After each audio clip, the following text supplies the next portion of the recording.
What is going on, everyone? Welcome back. Yes, we're back. Double M live, and this is starting to become the norm here for Double, the In the Crib edition.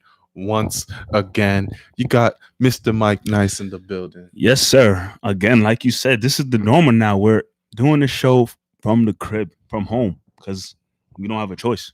This is what we have to do. This is But we're going to make it happen regardless. this is what we have to do, and luckily, this week is a little easier for this week. There's some things that happen throughout today, throughout the weekend, that is giving Double M some life. But beforehand, shout out to everyone who's watching on the YouTube. Shout out to everyone who's watching on the IG comments. You already know how Double M works by now. This is an interactive show. Anything you guys want to talk about, we will get to. We will talk about it. If you are on the YouTube, please give us a like. Make sure you subscribe and that you share it with your friends, because this is big for us. It's important for us. Yeah, So big time. well, like I said, Mike, a lot of things has happened this week in the sports world, because lately in the sports has been very quiet, and our show has veered off from sports due to what we can speak about. And now there's some sports action going on. We have the NFL draft coming up on Thursday, of course. Yep. But prior to the draft, we finally got to see the part 1 and part 2 of Michael Jordan's The Last Dance documentary. We finally got to see that. And then obviously some news came out today in the Patriots realm. So I'm gonna let you take over, Mike, and let us know, man, what's on this playlist. I mean, hey, you basically just said it all right there. Gronk unretires, and if you haven't heard, he's unretired and been traded from the New England Patriots to the Tampa Bay Buccaneers. He's going to be playing with Tom Brady in Tampa Bay. So we're going to get into more detail with that deal, how it went down, and what to look forward to or expect from this deal taking place with Rob Gronkowski unretiring and now going over to Tampa Bay Buccaneers. And also Chicago Bulls, Michael Jordan, The Last Dance, the documentary everybody's been looking forward to. Part 1 and part 2 dropped. A lot of information came out in those first 2 parts, and maybe the things that you already knew about, you already had information about. Maybe there's some things that came up that you said, whoa, I didn't know that was taking place during that time. I know there was a few things that popped up to Marv and I while we were watching, so we're definitely going to dive into that. And also, we're here during this quarantine time. We're home. A lot of people have time to go on Netflix or Hulu, and a conversation that started last show that everybody was really into was classic TV shows. And nowadays you can find any classic TV show online, whether it be Hulu, Netflix, or any kind of streaming options, whatever you have. Maybe some secret websites where you can watch some stuff. But classic TV shows, maybe the shows that people don't remember or people are not hip to that you want to talk about with us. So like we always say with Double M, this show can't go without you. So make sure you guys are part of the conversation for sure. But let's get right into it. The biggest news of the day, as we're here doing this live show on a Tuesday night. Today's what, 4/21? Yeah, 4/21. Rob Gronkowski has been traded from the New England Patriots to the Tampa Bay Buccaneers for a draft pick. I think it's a fourth round pick. And if you don't know, Rob Gronkowski has been retired over the last year. He retired from football. He made it seem like he was finished. He was done. He was content. At just 30 years old, he walked away from the game. And some people say, and this is a conversation that I've had with my dad a lot, that Patriots struggled a little bit last season, especially late in the last season. And not having Rob Gronkowski on the field, you missed that big part. The Patriots struggled with not having a tight end, but regardless of the fact he wasn't there, and now he wants to come back. And not only does he wants to come back, he's not playing for the team that he suited up for the past 9 years. He's not coming back for the team in which he has 3 Super Bowl rings with. He's not coming back for the team where he put on the uniform and is regarded as one of the greatest tight ends ever to play the game. He said, yeah, I want to come back, but I don't want to play for New England no more. And you know what, Marv? I can't blame the guy. I can't blame Rob Gronkowski for saying, yeah, I want to come back, but I'm not trying to play for sucky-ass New England. I'm all set on him. I know, what happened in the past will happen in the past. great, cool. But you want me, Rob Gronkowski, one of the greats to ever do it, to come back and catch passes from Jared Stidham? It's beyond him. Jared Stidham? You want me to catch passes from Jared Stidham? Nah. All set. No thanks. Rob Gronkowski, we love you in New England. We love you. But if you're a real fan of the game and the sport, you got to understand, Rob Gronkowski made the right decision. Sure, he wants to play football. That's his decision. But you want to play for a team that's going to be successful or a team that's rebuilding. You're 30 years old. You've done it all, seen it all. Yeah, cool. Yeah, I mean, Gronk has always left the door open for him coming back. And Gronk unretiring is a shock to no one. I don't think anyone was in their chairs like, oh my God, Gronk is coming back to. No, he's always left that door open. He's kept himself in shape. And so Gronk coming back is not a shocker.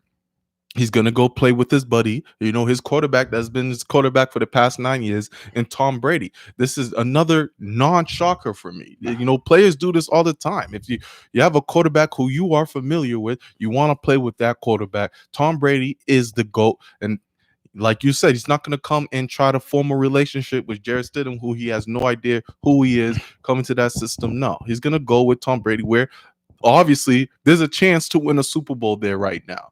That team is loaded and it just got a lot better. But let's talk about what people are really upset about here.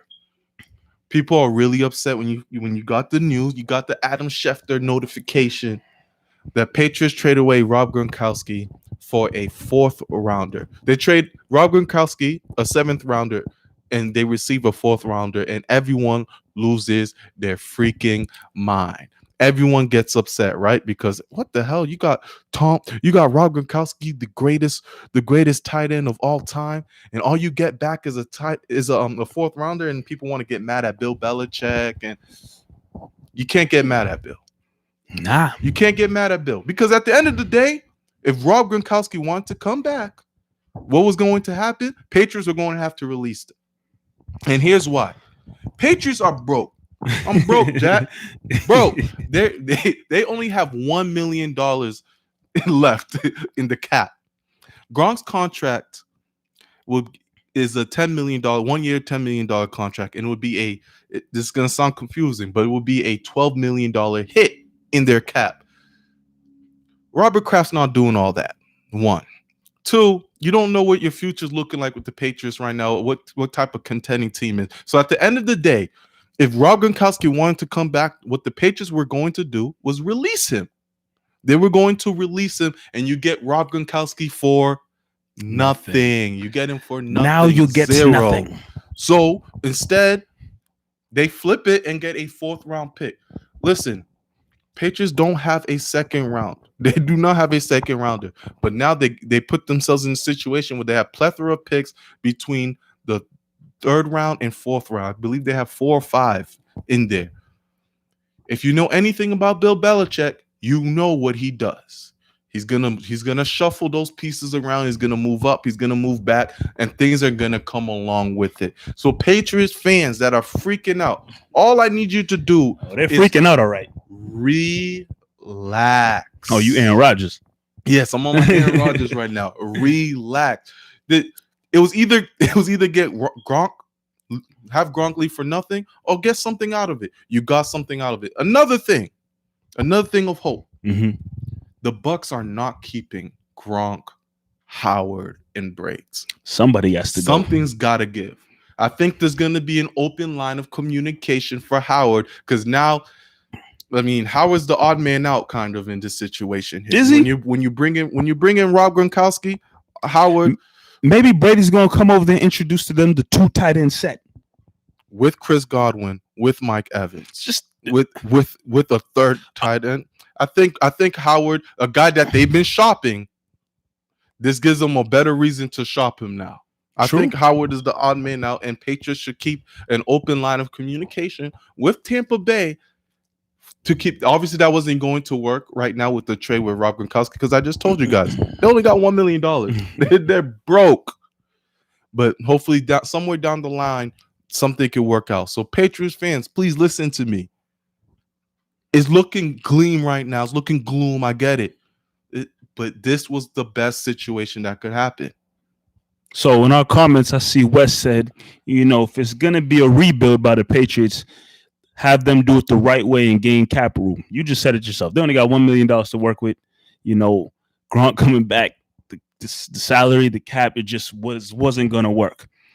So a move, essentially was made, and then you have Dirk over here in our YouTube comments saying people need to think of this situation as if the Patriots got a free free fourth round draft pick for nothing. Because Gronk could have stayed retired and it wouldn't have made a difference. Either way, he's not playing for you. I see the memes, right? The memes people are pissed, Marv. The memes of, how could you? Gronk left us, or the memes of Edelman's all by himself. Listen, Jack, Edelman's been by himself for a minute now. Gronk was never on the team. Like, did people forget Gronk was not on the team last year? He was not on the team. You wasn't playing for the Patriots. People are heartbroken, Marv. You can be heartbroken, but this is Gronk. Be logical. Some people can't do that sometimes. You can be heartbroken. I get it.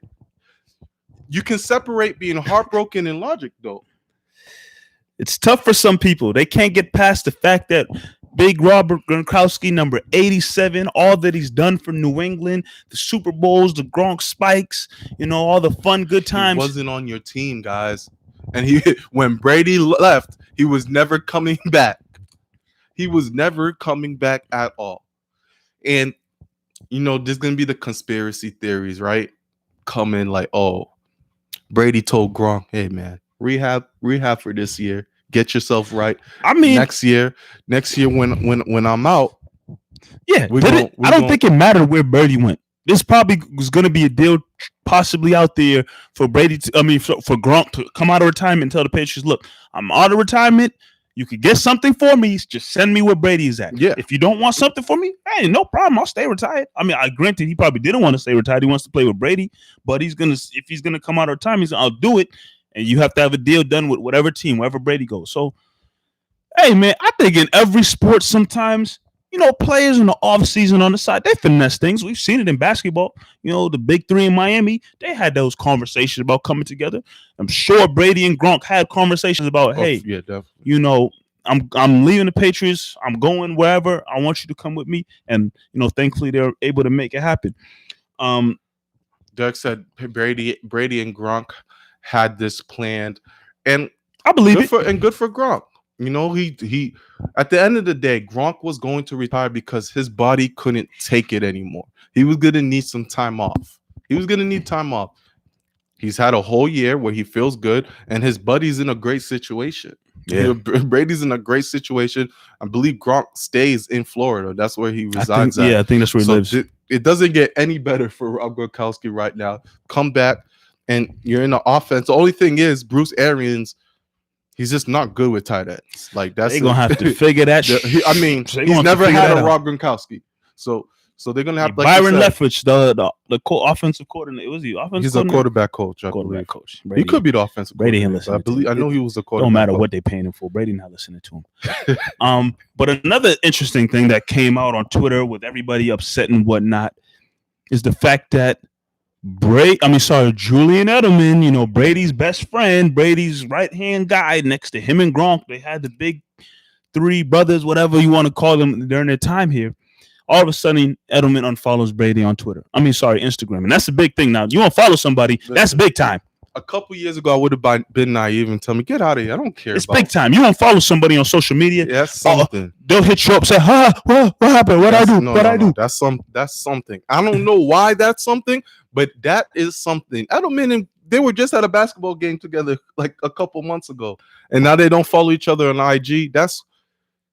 I'm interested why that is so. I know Edelman. I'll tell you why. It's not that hard, Marv. I'll tell you why Edelman unfollowed Brady. There's a chance, and Edelman's smart. He's a smart guy. There's a chance Patriots gonna suck. There's a chance Patriots could possibly suck next year. You know who might not suck? Who has a higher possibility of not sucking? Follow Brady. Because Brady after every game they win, 2-0, baby. 3-0. On to so-and-so. Edelman don't want to see that mess that he's on Tampa Bay.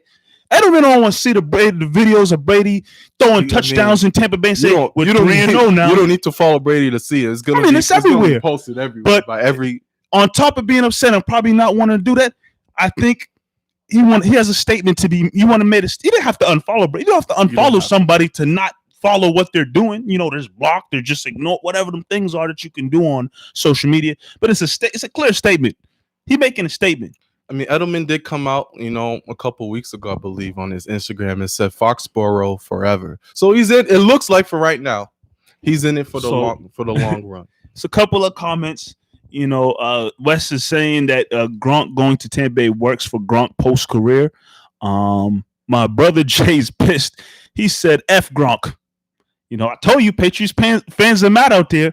They're mad. Why are you upset though? I want to hear the reasoning. He wants to hear why you upset. Hey, people upset, bro. This is an example. This is a great time for people to explain to me, why are you upset at Gronk?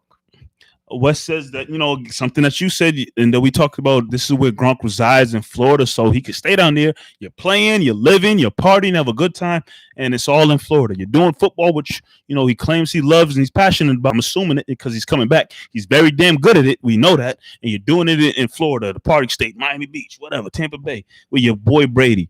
And then Jason, Edelman's following Brady now. So, I don't know. Yeah, that following, unfollowing, I don't know what's true, what's to believe, but social media now, you won't follow somebody, and especially celebrities. It usually means something. Yeah, it usually means something. Before, I would ignore and say that doesn't mean anything. But when you unfollow somebody and someone catches you on following, that means you're really not messing with that person. Simple as that. It's very simple as that. But this is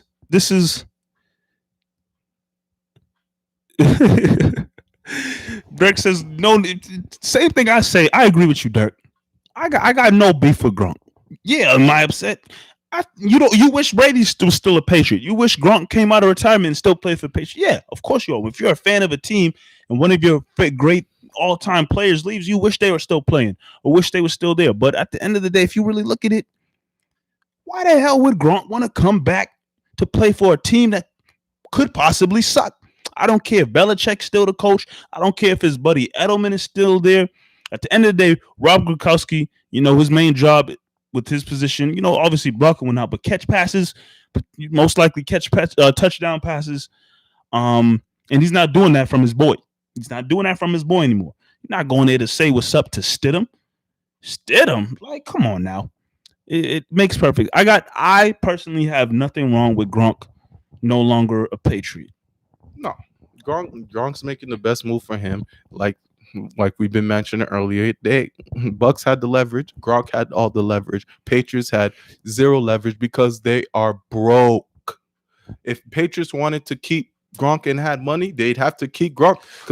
Man, that's all it is. See that question right there? What's the question, Mike? Is Bill Belichick similar to Jerry Krause, the GM from the Bulls in the 90s, running two of the best players in the team's history out of town? Woo! Now, this is the second time I've seen this question. I saw it from my brother here, and I think someone else made that mention when I was on Twitter about comparing Bill Belichick to Jerry Krause. I mean, if people say Brady and Jordan on the same level, of course, yeah. Jordan pissed at Krause. Obviously, he didn't want to be. He wouldn't play for the Bulls as long as Phil Jackson was there. Jerry Krause pretty much told Phil Jackson, "You ain't coming back no matter what the outcome is," and that resulted in Jordan saying, "I'm not playing for this team." Either Jordan was pissed at Krause. We seen in the documentary that this whole thing, this Bill Belichick Jimmy Krause comparison would have been true if he kicked Brady out for Jimmy Garoppolo. If he booted Brady for Jimmy Garoppolo and said Garoppolo's my new guy, Brady has to go, I'm restarting everything, then yes, I would believe I compare Jimmy Krause and Bill Belichick, because now you're interrupting something that's still going on. You're still winning championships, and all of a sudden you wipe it clean because of your ego and you want to prove that you're the best. I don't think this is the same situation. This is a 20-year relationship. It's a 20-year relationship. Contract finally ended. And at the end of the day, if Brady wanted to stay in New England, people forget this. Brady wanted to stay in New England, he'd be a New England Patriot right now. If Jordan wanted to stay a Chicago Bull, he could have been a Chicago Bull past that 97-98 season. Yeah, but they were told him Phil Jackson ain't gonna be around. Jordan could have made a decision, but I guess his decision was based on Phil Jackson. Exactly. So, yeah, man. Comment coming in from IG saying another reason why Patriots fans are mad is because the fact that Brady and Gronk, are adopted, taken in by New England fans, the Patriots fans, and they're sad and heartbroken that these guys that were taken in are no longer a part of the team anymore. I mean, it makes sense. No. See, that makes sense. It makes sense. It's okay to be I get it. These are players that we grew up with. It's okay to be heartbroken. I'm telling people to separate being heartbroken and their logic. Understand Gronk doing what's best for him and leaving with Tom Brady, but you can still be heartbroken. But I'm saying you can't get mad at the team or the Patriots or Bill Belichick for trying to receive a fourth rounder off of it because you're receiving something. That's it. I'm just trying to make sure you can be heartbroken but have logic within it. So people now believe Buccaneers are stacked. Buccaneers are great. Buccaneers are freaking stacked. And, they're pretty much rising from the ground up. No one was really cared about the Tampa Bay Buccaneers last year, the last several years. Who gave a damn about the Tampa Bay Buccaneers? Now, you talking about a team that has the great Tom Brady in their division, the NFC South. Dirk asked this question, and it's a very good question to ask now. Are they the favorites in their division? We're not even going to jump to Super Bowl and all of that. Are they the favorite in their division? You are automatically now the top dog that people are going to look into. So if you don't know, NFC South consists of the Buccaneers, the Carolina Panthers, Atlanta Falcons, and New Orleans Saints.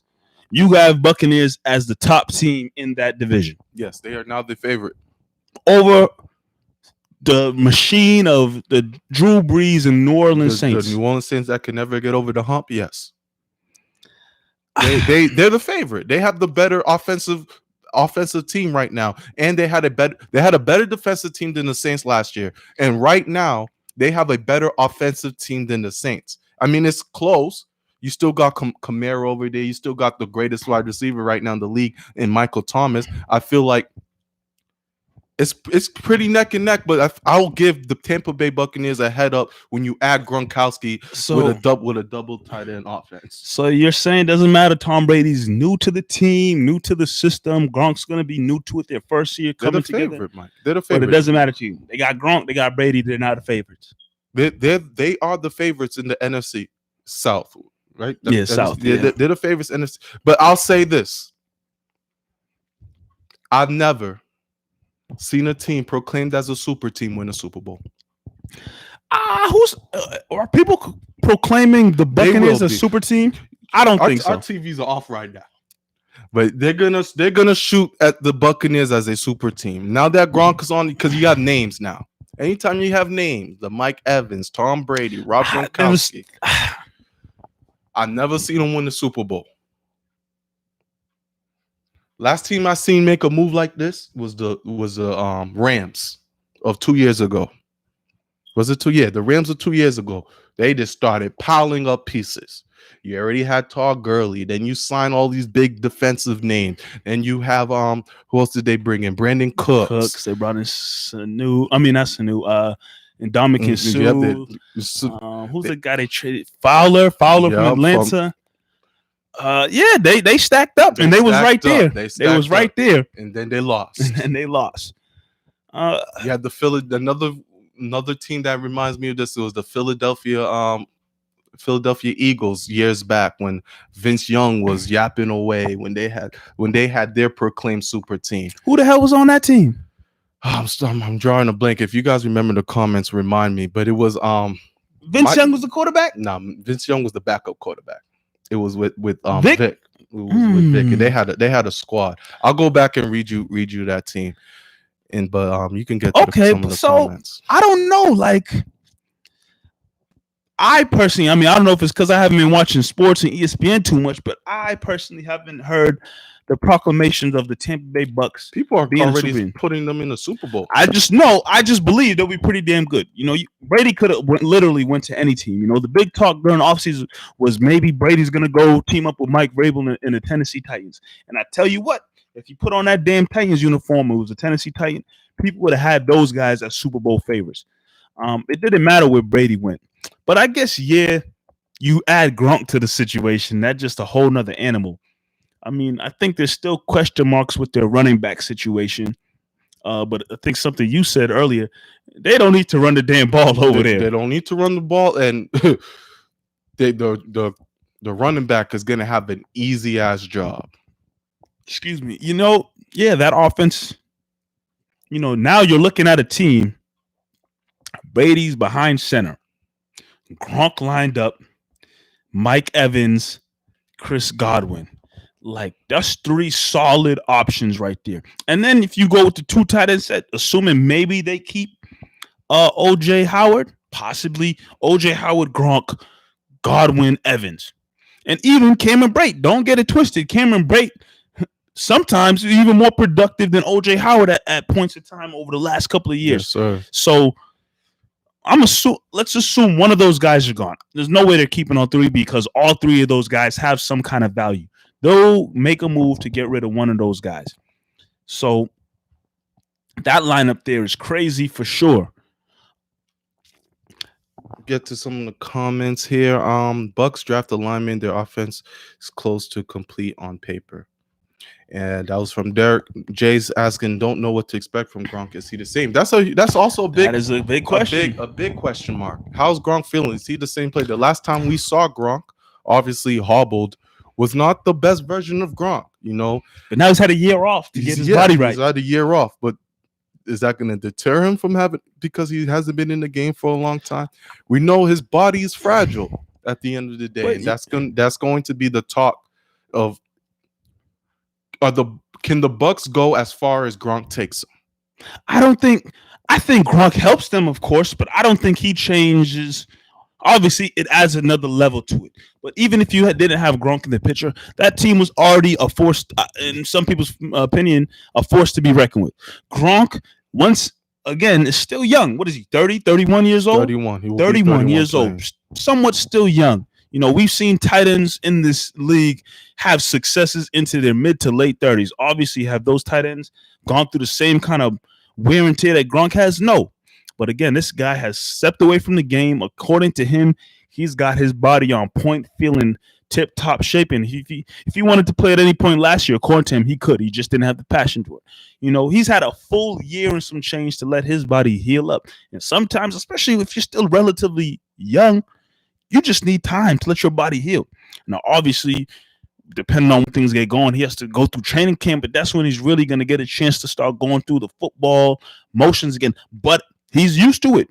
This is something he's been doing from a young kid. Right. So he knows what to expect. So I personally think he won't miss a beat. The offense may be different. The plays, the schemes, whatnot could be different. But in terms of what to expect from Rob Gronkowski, it's not like he's going to random quarterback. It's Brady. Brady already knows how to play with Gronk. So he's sliding into a situation that could be perfect. And I honestly think Brady's going to run that offense. Not just on the field, but like in meetings and whatnot. Of course, Brady's going to be like, this is what's going to happen. They're going to cater to Brady. Brady's going to get that power that that players like Drew Brees and Peyton Manning would have in locker rooms, where they can really construct their offense on how they like it. Because they had coaches who would obviously defer to their mentality. And when it comes to the New England Patriots, it doesn't really go like that. Whatever we say pretty much goes. Obviously, they'll listen to Brady here. He had a great relationship with Josh McDaniels. But now you're going to a situation where they're looking at you like, okay, what did you see here? How can you help this offense? What do you want? How do we help you? And that's going to be different for Brady, something that he's never had. Yeah, it's a lot of freedom. Like you said, they could sit down in their meetings and film sessions, and it really can be Brady, in a sense, running the show. In terms of New England, Josh McDaniels, Belichick, they pretty much had things set. Obviously, yes, Brady gave his 2 cents or whatnot.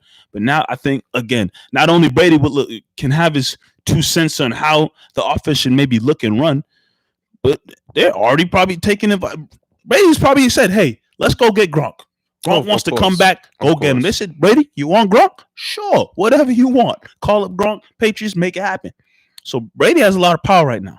Something that a lot of sometimes superstar levels at the caliber of Brady get. Again, to compare Brady to Jordan again, Bulls were looking to try to trade Pippen to the Celtics or Pippen for McGrady back in the late 90s. And Jordan both times said, yeah, cool. Not happening. We keep on holding on to Pippen. Even though Jerry Krause was the GM, I guess. The other the owner, Rob, what's the name? Jerry something, Jerry R. I gotta get his name because I got a lot to talk about here. Jerry R, he sided with Jordan on that, and it worked out in their favor. But Rob Gronkowski, moving on from the Patriots to the Tampa Bay Buccaneers. He'll be playing with Tom Brady. So, look forward to that. It's something to watch. Again, as a Patriots fan, you see I'm wearing my hat for a reason because no matter what happens, my allegiance stays with the Patriots. But I tell you what, I'm hoping for nothing but great success for Tom Brady and Rob Gronkowski on the Tampa Bay Buccaneers. But this right here is where my allegiance lies for sure. But let's move on. Let's switch it up a little bit and let's talk about the hottest documentary out right now that has the world watching. I think I was reading on realgm.com. I had an article saying like over 6 million people tuned in to part 1 of 2 of The Last Dance on ESPN. Over 6 million people tuned into that Sunday night, 9 o'clock. Last Dance, Michael Jordan, Chicago Bulls, 97-98 season.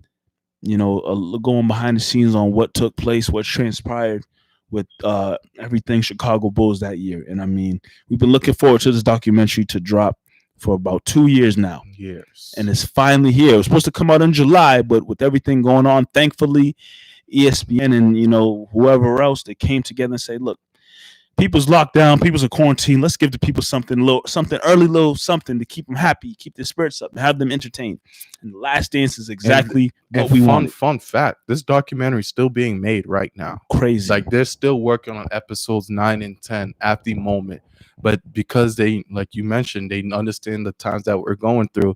They're putting it out and just working overtime to try to get this documentary done. So, yeah, this was great. This was amazing.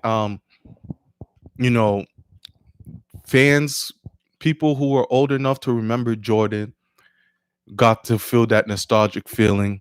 People who knew about Jordan got to learn something new. Like I'm telling you, my pops, huge Jordan guy. Like he swears by Jordan. He was calling me in the middle of the documentary, telling me things he didn't even know about, or like things he's starting to finally get answers to. And that's what this documentary brought. And Mike, I was watching it, man. The first 10 minutes, I'm just cheesing. I'm just cheesing and I'm happy. I'm enjoying watching such a documentary. And it's lived up to the hype. It's well constructed. Yeah. It brings you, obviously, the focus on 97, 98, but then it'll go back into time for a little bit to tell you why something happened. Then it'll transfer back to you to 97. Then it'll go back in time again. And you're just there. And it's done beautifully, so it's not confusing. And you're soaking it all in. I think the best is to come now because these two were more like introductory documentaries to what's about to happen now in these next 8 episodes. Yeah, I think one thing for sure that we can look forward to is the fact that it's going to highlight Michael Jordan, the NBA player. Throughout the whole thing, from 1 to 10, it's going to highlight who Michael Jordan was, obviously, as well as the rest of the Chicago Bulls and what they all meant to the team and the dynasty and whatnot. But that first episode, my goodness, if you didn't know about Jordan, that, dove right in, his high school days, his college days, and then the early Jordan years. And this is something we talked about before. Michael Jordan, obviously the greatest player of all time. Let me make sure I say that clear for people watching on my show. Michael Jordan, the greatest player of all time. 80s Jordan, he came into the league in 84, and 90s Jordan, 2 completely different animals, both amazing. But in that part 1, you got to see the animal that 1980s Jordan was. This guy was athletic out of his mind, Yeah, of course. a force of nature. And when they think of Jordan, people just think about 90s Jordan, and for And he was deservingly great. so. Yeah, he was great won in the 90s. he won 6 championships in the 90s, but they forget he was there when the Celtics were Celtics and Lakers were dominating the world. Jordan was there. He was there getting his, light 40 points per game. Boy. Jordan was a killer back in the 80s when he the Bulls sucked. The Bulls weren't good. I mean, it wasn't his fault. He came to a team organization that had a history of sucking.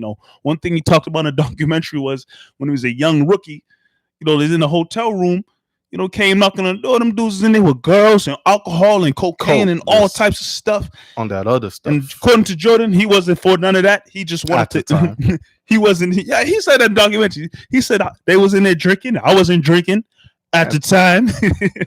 But I mean, he said he was all about business, and the rest of the team sucked. They was coked up, alcoholics, but Jordan, after that, they said the third game into the season, they started giving him the ball. They said, oh, this is our offense moving forward.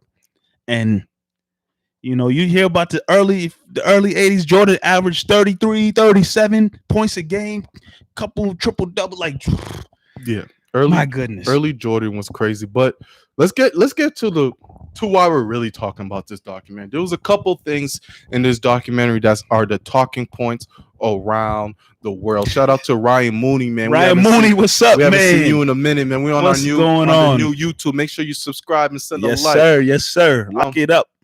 Yes. So let's get to the main points of this documentary, the real talking points, man. Number one. Jerry Krause. Jerry motherfreaking Krause. The GM. This is the GM of the Chicago Bulls. Revered, he plays pretty much the antagonist. He plays the villain in this documentary in a way. Obviously he's set up 6 championship rings. He's the reason they got Scotty. He's the reason, they traded away Charles Oakley to bring in Cartwright. But I try not to swear in this show, but he was a motherfucker. He was a son of a bitch. And the funny thing about this doc was Jordan let him hear about it. They all did, but Jordan was bad. Jordan, we're gonna get to the other guy. Jordan let him hear about it, man, and just that relationship was sour from the second season. We found out, from 85 on. Jordan and Jerry Krause were never close because of the injury, him not wanting to play, whatnot. But him wanting to play, they didn't want him to play. But the ownership didn't want him to play for obvious reasons. Yeah. You're Michael Jordan. So we found out about Jerry Krause, and this how improbable. How can one man just blow up a dynasty while it's still going on? Man single-handedly destroyed. If you talk about it, documentary, before the documentary, different conversation, it's point blank period. Jerry Krause single-handedly destroyed the Bulls dynasty. And it's sad that he's no longer alive to really tell his part and tell his side. And honestly, alive, I don't think there's much he could say. Obviously, he tried to defend himself, and I don't really want to speak for the guy, but I think most people just believe that in his mind, one, he was pissed at Jordan and Phil Jackson, all that type of stuff. But I think as the GM, for some reason, they were just ready to rebuild immediately.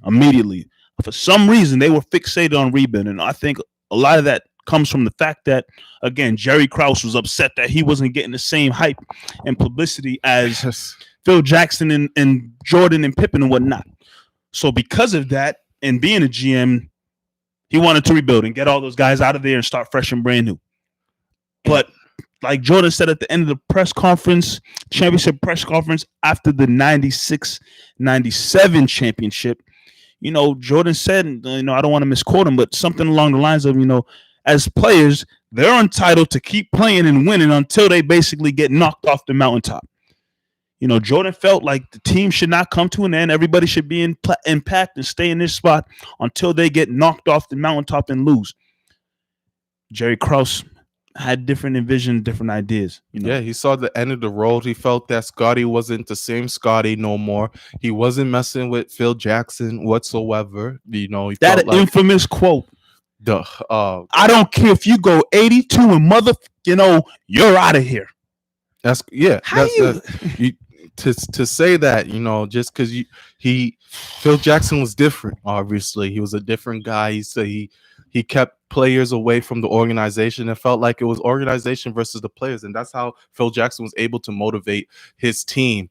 And they were rock stars. Phil Jackson, Pippen, and Jordan. Those were obviously Hall of Famers, and you can add Ramen in the second half of it. But those guys were rock stars, and they were getting all the publicity. And Jerry Krause wasn't liking. He's like, yo, I built this team. Why am I not getting the love? Watch how I do it. He wanted to bring in T-Mac on this team and have Jordan, Jordan and T-Mac do whatever it is. At the end of the day, Krause wanted Jordan.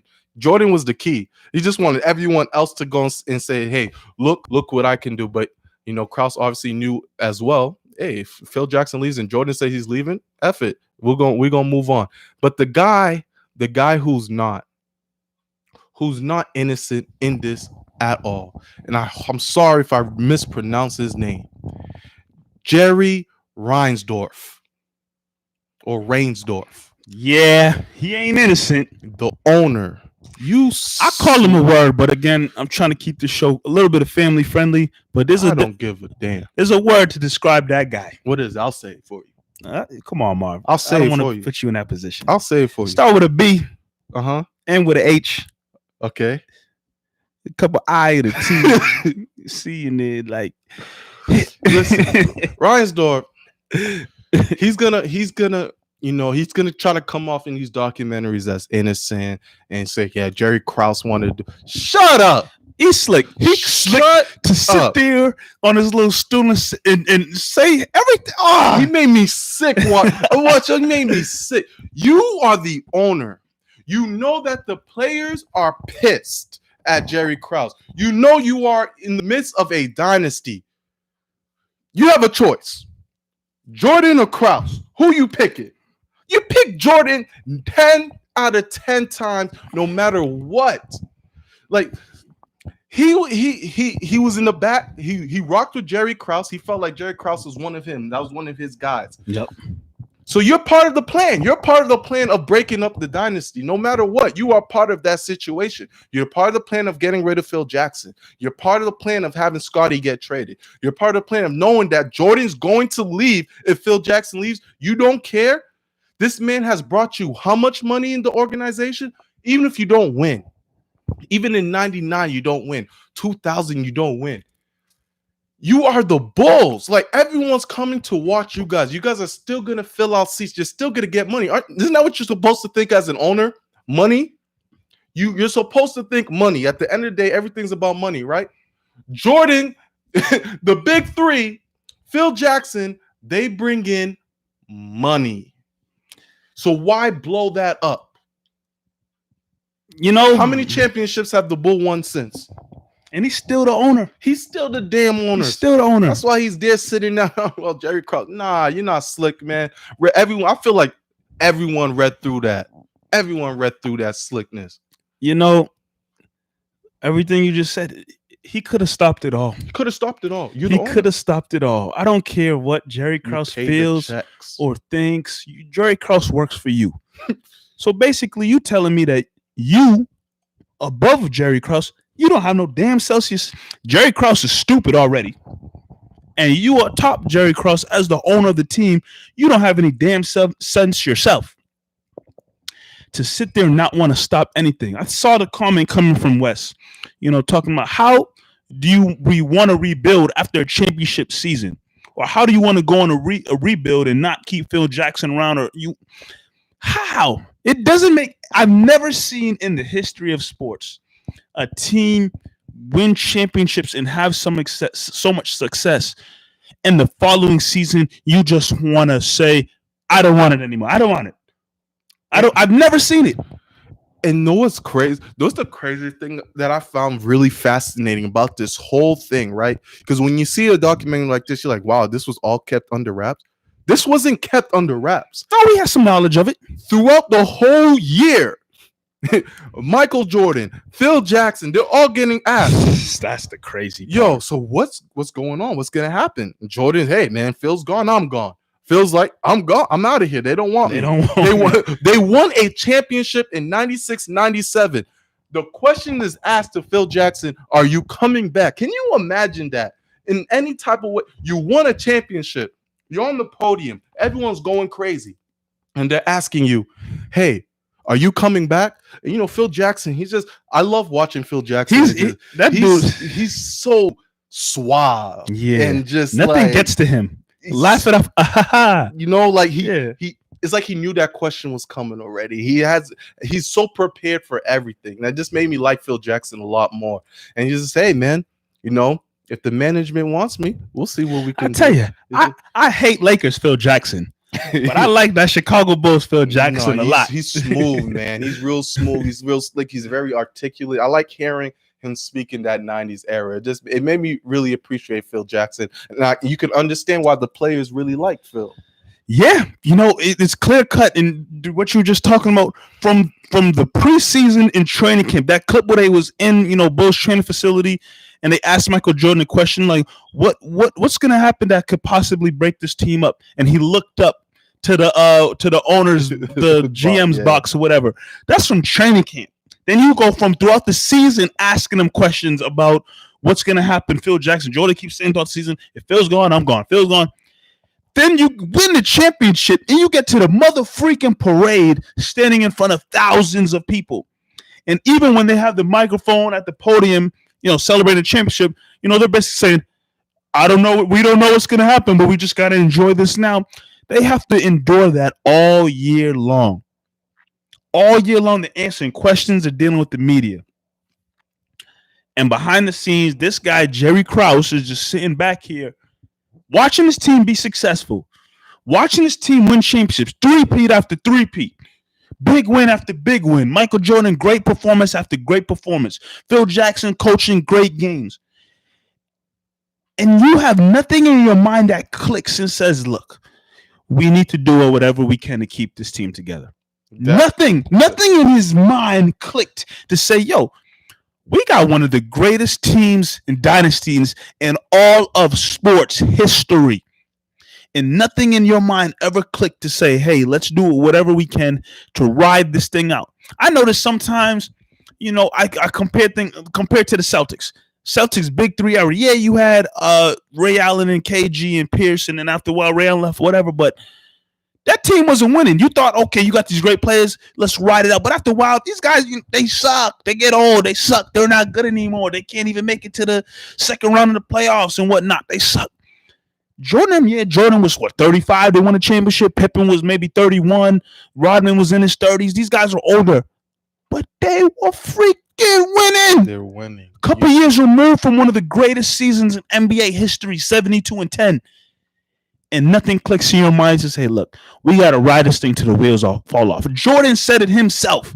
He wanted to go out on their own terms and go out on their back. If that team, that dynasty was going to fold and collapse and come to an end, let it be in a loss where they show that they really don't have it anymore. And they never got to do that.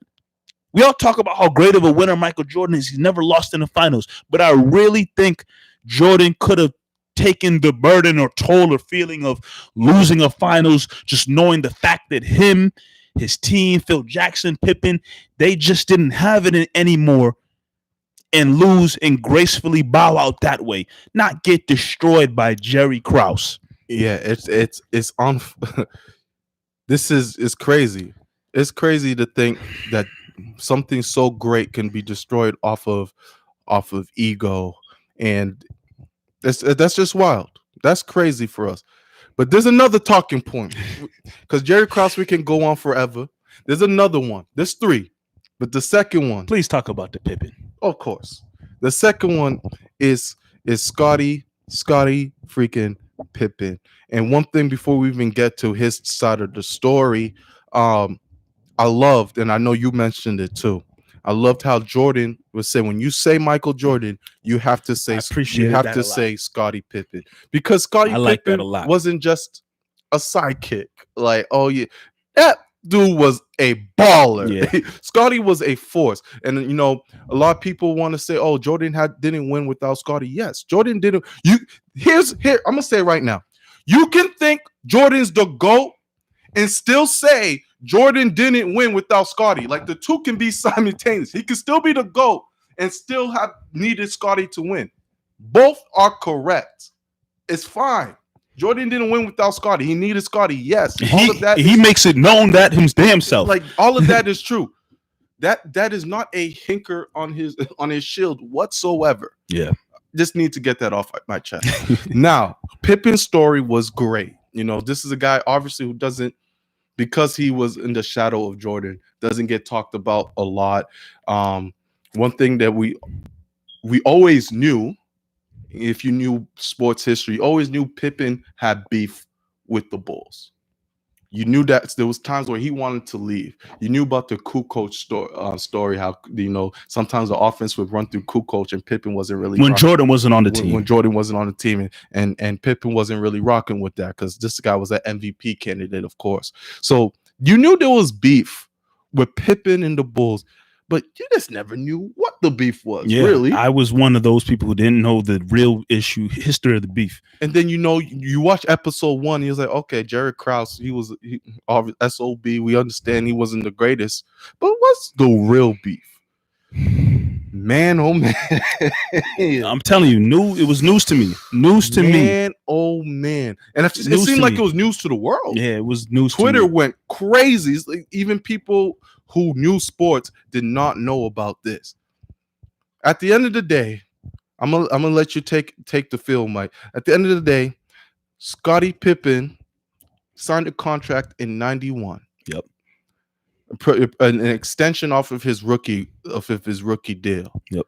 7 years. 7-year deal.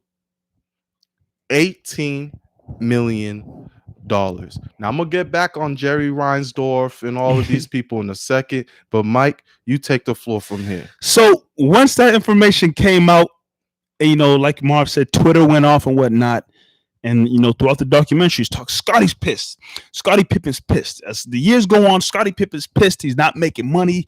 He, like Wes just said in the comments, Ron Harper and Luke Longley and Tony Kukoc, they're all making more money than him. Scottie Pippen's pissed. He wants to be paid. He wants to, be recognized with the money as one of the best athletes in the league. Like, Jordan's clearly the best player in the league, but Pippen at the time is easily top 5, top 10 in the league. We all knew that.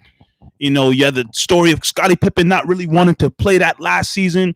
He had an injury to his foot, and he decided, the infamous quote again from the documentary, he not effing up his summer. So he delayed his surgery into later season so that, because he didn't really care. He's pissed about the contract. He felt that the Bulls owed him and whatnot because he was on a sucky contract and the Bulls didn't do anything necessarily handle his situation better.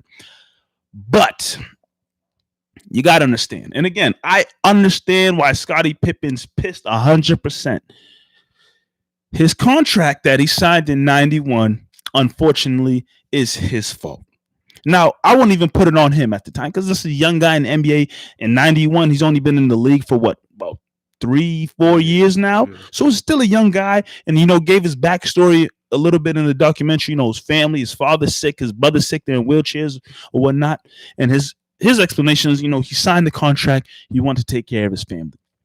I'm assuming, as most athletes do at 91, especially 3 years into league, Scottie Pippen has some kind of sports agents. Somebody representing him when it comes time to contract negotiations and deals and whatnot. Whoever was working with Scottie Pippen effed him over. Screwed him over 100%. Scottie Pippen should have never signed that contract, point blank, period. I don't care if it's 7 years, 18. The contract was a very bad contract, and Scottie Pippen and his people never should have signed it. Now, again, I understand that you want to take care of your family and you want to give money to your people. I totally get that. But whoever is representing the war should be fired as sports agents. Now, like I said to you, Marv, Scottie Pippen, clearly on the rise. He's getting better as a player, especially in 91. He's clearly ascending. You sign a short deal, not because you don't trust it, but obviously you sign a short deal because you're going to get more because you're becoming a better player. In a better world, a perfect world, he should have signed a nice, was it 91? So if you sign a 3-4 year deal, that brings you to 95, 96, that time period where Jordan retired because of baseball. Scottie Pippen, that year Jordan retired or whatever the case was, he could have made bucko money, stupid money, if you at the time just signed a nice little 4-year, 3-year deal. He could have made mega money. But again, Scottie, his representatives, in my opinion, made a bad decision signing that contract in 91. 7 years, 18 million. Disgusting. But here's where I disagree with you. He signed the contract. Okay, we understand that it was a bad contract. Yes, the agent is horrible. They screwed him. Whoever his agents were. The agent is horrible. 17, 18 mil. Obviously, he wasn't the Scottie, the all-star Scottie, the MVP candidate Scottie. He was on the rise. But he was going to get there. All right, Q. And then Jerry Reinsdorf, back to this mother. He comes on the documentary and said, hey, I told him not to sign it. I told him it's a bad deal not to sign it. Full of. Listen, I'm getting hot talking about this dude. I'm getting real hot. And it's true. I had to do my research. He told him not to sign it. And then he told him, if you sign this, don't come back to me about another contract. I said, Scottie and his people's fault. They screwed up. Here's the difference, though. This was prior to the NBA being as big as it became in the 90s. This is prior to the TV deals that the NBAs didn't have. This is prior to the championships that the Bulls didn't have. This is prior to all the money where the Bulls went from a franchise that was only 10 million, worth 10 million, to hundreds and hundreds of millions. This is prior to all of that. And the reason the NBA got so big as it is because of the 90s Bulls, which means Phil Jackson, Michael Jordan, Scottie Pippen. Scottie Pippen made Jerry Reinsdorf buku money, stupid money, crazy money. The TV, we hear about it now in 2020. Told TV deals going to make sure players get. You see the contracts players are getting now because of TV deals. Yeah. There weren't TV deals until the 90s Bulls because everyone wanted to see rock stars. I don't care if whatever you told them. I don't give a damn what you told them. 7 years, 18 million. That comes up to be around $2-3 million a year. He comes to you and says, hey, I want a contract extension. Scottie, whatever you want. Whatever you want, I got you. He got played, man. He got played. Jerry Reinsdorf is supposed to renegotiate his contract. And I don't want to hear about you can absolutely renegotiate. It happens all the time. All you need is an extension. You extend his contract and you pay him up front what he deserves. They wasn't going to add no extension to no 7-year deal. And that's what makes Jerry a bitch. I was saying because I'm starting to get mad. They played him, bro. They knew what they had in Scottie Pippen. They controlled the power over him. I can see the meeting now. Scottie, we like you so much. We're going to lock you up for a nice solid 7 years. We want you to be the Chicago Bulls for 7 years. But 18 million, here you go, 18. And again, the young guy, Scottie Pippen, he needs to take it. We brought the bread. They should have. But at 18 million, sure, sounds good. 18 million sounds good to anybody. But where it really got tipped over, okay, so cool. Like you said, hey, they're not going to do it, right? They're not going to do it. You have to fulfill the contract, the 7 years. But where it got boiled over was going into that last year, where Scottie really has leverage now. It's like, hey, I want to get paid. Extend my contract. You know what's crazy through all of that? Well, Jordan's over here saying, look, I don't want to play for anybody else but Phil Jackson. So if Phil Jackson's gone, I'm gone. Scottie Pippen in his mind was like, yo, maybe I'm wrong, but Scottie Pippen was like, yo, no bull, I don't care what Jordan and Phil Jackson do. Pay me. He got his rings. But Scottie Pippen said, Phil Jackson can coach, Ronald McDonald can coach. I don't give a damn. Pay me. When you're making only $2 million, of course. I already got rings. I got the accolades. They already named me the top 50 player. Pay me my money. I don't give a damn who I play for. So Scottie Pippen that last year is going up to management like, yo, what's the word? Like, I need to make this money, and they're all of a sudden Jerry Krause tries to trade him, tries to get rid of him. How else is Scotty supposed to feel? How else is Scotty's obviously going to feel disrespected? This is my last year. I need a contract extension. And they're not going to give, after all you've done, the sweat off your back. Yeah.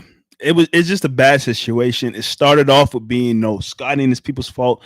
And again, you in that last year where Scotty, in a sense. And another thing, I'm sorry, Mike. Another thing, a reason why that contract was so bad that they didn't really highlight much in the documentary, which I'm upset about. Another reason why, we're blaming the agents. Like, why the hell would you make him take that? Scotty has severe back issues, even coming out of college. He has severe back issues, severe back problems. So there was a point in Scotty's mind where he doesn't know how long he's going to be playing basketball for. He has bad back. So, whatever money they're going to give me, I got to take right now, because he's not envisioning 6 championships, all-star runs, and all this stuff. I got a serious back injury. They're giving me a contract. I got to take it. Just something to keep in the back of your head. It's just a tough situation. Obviously, as the years went on and looked bad, and you feel for Scotty. He's pissed. He's on a bad contract. But, I mean, the whole time I was watching, I was like, damn, man. Scotty, his agents, they just put him in a bad position. And once, if you're looking at it from the ownership and the GM standpoint, once they had Scotty locked up, they didn't really give a damn what he said. Like, I hear everything you're saying, Marv. They should have extended him, whatnot. Both Jerrys should have done something. But, like, it's a tough business, man. They knew they had him locked up. They say 7 years, you making $2 million a year. Cool. It's bad business. And, he just happened to turn into an amazing player. And, they're making wheeling and dealing throughout the years. Rodman's making more money. Cool coach, like. And they're just like, yeah, we could sign everybody on. We just know we got Scottie Pippen, this all-star player, back here on $2 million. So we chilling. We're chilling. Horrible contract. And those were the times. Like, during those times, big contracts were the norm. 10-year contracts were the norm. Remember, like, Magic had a 20-year, $25 million contract. Like, those I need are to really do research on, like, crazy contracts. Those are real things. And another thing is, contracts weren't out in public. Like, now when a player signs, we know exactly how much money he's making, exactly what's going on. You'll never see a player in the NBA get signed to no 7-year deal. I don't know if there's a single player in the league right now on a 7-year deal. They only do that kind of stuff in baseball. Right. But still, in baseball, it's 7 years, $500 million. Like, they get crazy contracts like that. But, I mean, so much in part 1 and 2 of the documentary. So much, again, stuff that you maybe knew, didn't know. But, there's still 8 more episodes to go. There's still 8 more. I think the next ones, from what I'm seeing, is going to highlight Rodman and the Pistons, which makes sense. If you're going to bring up Pistons, a great way to introduce Rodman and his character and what he meant to the Bulls. And for people who are not familiar with the 90s Bulls, they're going to get a real appreciation for Dennis Rodman. Like, there's a reason they called it the Big Three. Dennis Rodman was not just nobody. That dude was a monster. He was a freaking defensive player of the year during those times, sucking up every freaking rebound. Only 6'7". Of force. You're going the greatest rebounder to play the game. Some people say, like, this guy is a monster. Hopefully they really display how great Dennis Rodman is. Yes, they're gonna display his crazy side. And if you watch his 30 for 30, you get a really good glimpse of that. But Dennis Rodman was something else, man. He's a big part of that 90s Bulls success. And what another thing is going to be good to see is that 97-98 season, Scotty's hurt. Yep. Which is the third point I want to bring up. Something that you brought up as well. That 98 season, Bulls weren't that good. No, they weren't. That Bulls were something else I didn't really have too much knowledge of. Again, Bulls were not good. You had Scotty, who said he's not gonna mess up his summer, so he got surgery during the season, so he misses the first 35 games. You got just Jordan, Rodman, and everyone's just older. Everyone's older. and everyone's licking their wounds. Every basketball team seeing that this could be the end for the Bulls, and they're going at the Bulls heavy. So there was a lot on Jordan's shoulders at that time. So it just shows you how improbable that year for them to win was supposed to be. And that was another great point. Like, wow, we hear about the big three.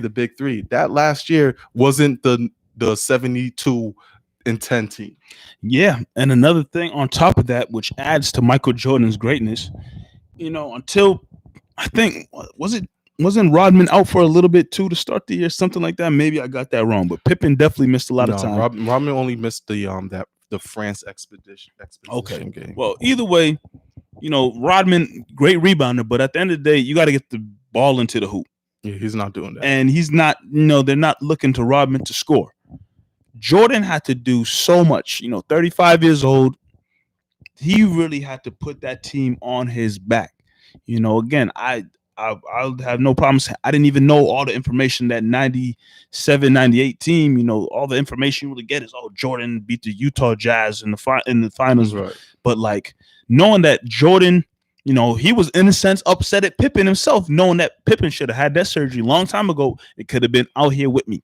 Because after Jordan and Pippen, cool coach was there. But then Steve Kerr, Luke Longley, not some big time players that Jordan could depend upon like he had in Pippen when healthy. So Jordan, winning another scoring title, I believe.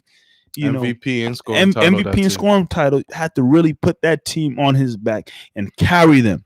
Pippen coming back after 30-something games, obviously that's much needed help. But for the most part, and even when Pippen comes back, he's not coming back and is probably at a full 100% up to speed.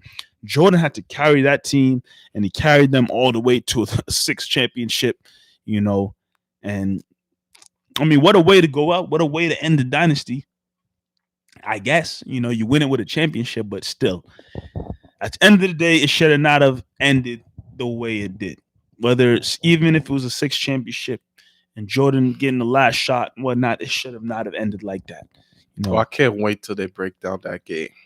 That Utah Jazz game. Yeah, there's so many things to look forward to. Luckily for me, like the two major things I really wanted to know about was Scottie Pippen and why he had beef, and the Jerry Krause situation.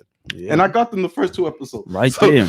So now I'm just, hey, like I'm pretty familiar with the Jordan rules and the Pistons and all of that. That's well known. I'm familiar with the 97. Well, didn't know, but Jordan carried the team.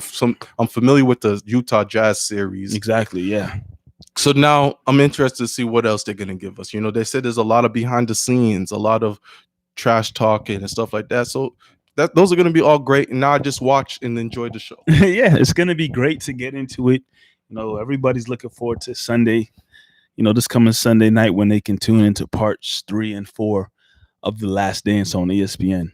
But yeah, it's a great documentary, well made, and look forward to continuing to watch. Everyone who's watching right now on YouTube, we appreciate the love, appreciate everyone in the comments. Do us a favor, like we mentioned, this is our new YouTube, so click that like button for us. Hit that like button. Subscribe if you're brand new to this channel. Please subscribe, because we're gonna have a lot of content right here. Obviously, during these quarantine times, we're not able to do everything we want to get a chance to do. But please like this video. Please subscribe to the channel, because this is where we're gonna have Double M Media popping. But another conversation that we were having, if we want to kind of move on from this Last Dancing before we kind of wrap things up here. I know we've been going on for a little over an hour now. Shows that you could probably watch right now. Classic TV shows that are probably out there that maybe people, weren't watching, weren't into, didn't know about. We had a great discussion last week on the show about classic TV shows. We talked about reality shows, Big Brother, College Hill, Real World, Jersey Shore, Catfish, a lot of different shows. And I mean, there's some shows out there that I've said that you never heard of, or you never were hip to, or then there's some shows out there that you said that I never heard of, I never was hip to. You know, one show I told you about was definitely Scare Tactics. Yeah, still don't know what that is. My brother got me hip to shit Scare Tactics, and I was hooked on that show from whenever he told me till still today. If I could ever see a rerun on TV, I will sit down and watch and laugh at Scare Tactics. Great show. And then you told me a show that you and your friend you said you wanted to be on. Silent Library. Silent Library. Silent Never heard of it. You can YouTube Silent Library, bro. You'd watch that show and you'd get a good laugh out of it. Never heard of it. But yeah, if there's some shows out there that you guys are hip to, know about, one of your favorite classic TV shows, reality show, please drop them in the comments. I'm about to say something, right? And I hope I don't get heat for it. But there's two shows that everyone watched that I tell you, man, I never watched. Saved by the Bell. What? And Full House. I don't give a damn about no Full House. I don't never watched Full Full House. House. Saved by the Bell. Never watched Saved by the Bell. Let me tell you my story about Saved by the Bell. Never watched it. Saved by the Bell. I used to hear about it young growing up, but I don't give a damn about this show like Saved by the Bell, whatever. And then it was some summer vacation. I don't think I was doing any summer school or summer camp, anything like that. I was just home. I was home for the summer. Maybe I was working. I don't remember. I don't know what year it was. But I just know I was used to waking up early. I was still on the school schedule, so I was still used to waking up early.